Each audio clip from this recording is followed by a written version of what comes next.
स्वातंत्र्यवीर सावरकर प्रतिष्ठानच्या वतीनं नेताजी सुभाषचंद्र संरक्षण प्रबोधिनीची स्थापना करण्यात आली। या ठिकाणी सांगलीतील होतकरू विद्यार्थ्यांना लष्करी अधिकारी होण्याची स्वप्न पूर्ण केली जाणार आहेत। NDA CDSच्या परीक्षांची पूर्वतयारी करून घेतली जाणार आहे। येत्या 1 जूनपासून याचे वर्ग सुरू होतील, अशी माहिती संचालक colonel Hemant Joshi, group captain Shrikant Walwadkar, संस्थेचे अध्यक्ष विजय नामजोशी यांनी आज पत्रकार बैठकीत माहिती दिली। कर्नल जोशी श्री वालवडकर म्हणाले, भावी पिढी सक्षम आणि समृद्ध व्हावी या उद्देशाने ही प्रबोधिनी सुरू करण्यात येणार आहे। NDA आणि CDSमध्ये लाखो विद्यार्थी सहभागी होतात, परंतु त्यातील 700 विद्यार्थी निवडले जातात। त्यात महाराष्ट्रातील विद्यार्थ्यांची संख्या नगण्य आहे। हे मी स्वतः निवड समितीत असताना अनुभवलं आहे। त्यामुळे निवृत्तीनंतर देशसेवेची सेकंड इनिंग म्हणून ही प्रबोधिनी सुरू करत आहोत। सावरकर प्रतिष्ठाने यासाठी पुढाकार घेतलेला आहे। पहिल्या 50 विद्यार्थ्यांना दररोज 4 तासांचं प्रशिक्षण होईल आणि त्यात परीक्षांची तयारी, मुलाखत याची सविस्तर माहिती दिली जाईल। तसेच प्रत्यक्ष मुलाखत घेतली जाणार आहे। यासाठी सायन्स असणाऱ्या विद्यार्थ्यांनी प्रवेश घ्यावा। नक्कीच सांगलीचा मुलगा लष्करात अधिकारी म्हणून नियुक्त होईल अशी अपेक्षा आहे। नमस्कार, मी कर्नल हेमंत जोशी, सांगलीमध्ये स्वातंत्र्यवीर सावरकर प्रतिष्ठान अंतर्गत नेताजी सुभाषचंद्र डिफेन्स अकॅडमी सुरू होतीये। त्याच्यामध्ये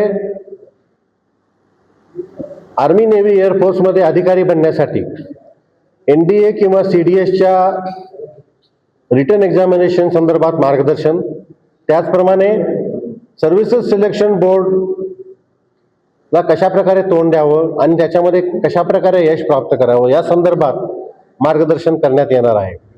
त्यासाठी नेताजी सुभाषचंद्र डिफेन्स अकॅडमीचे वेगवेगळे कोर्सेस चालू होत आहेत।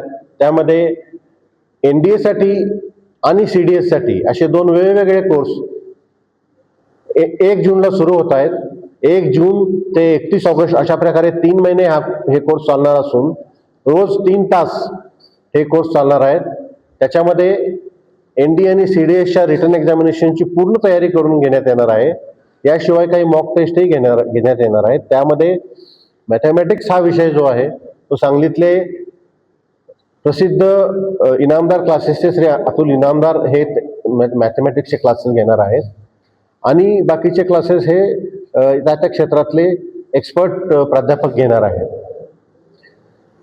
आणि या एक्झामिनेशनमध्ये जे विद्यार्थी SSB साठी क्वालिफाय होतील त्यांच्यासाठी SSBचं मार्गदर्शनही या अकॅडमीतर्फे करण्यात येणार आहे। त्याच्यासाठी विलिंग्डन कॉलेजच्या ग्राउंडमध्ये फिजिकल टेस्टिंगसाठी आणि ऑब्स्टॅकल टेस्टिंगसाठी इन्फ्रास्ट्रक्चर उभं करण्यात येत आहे।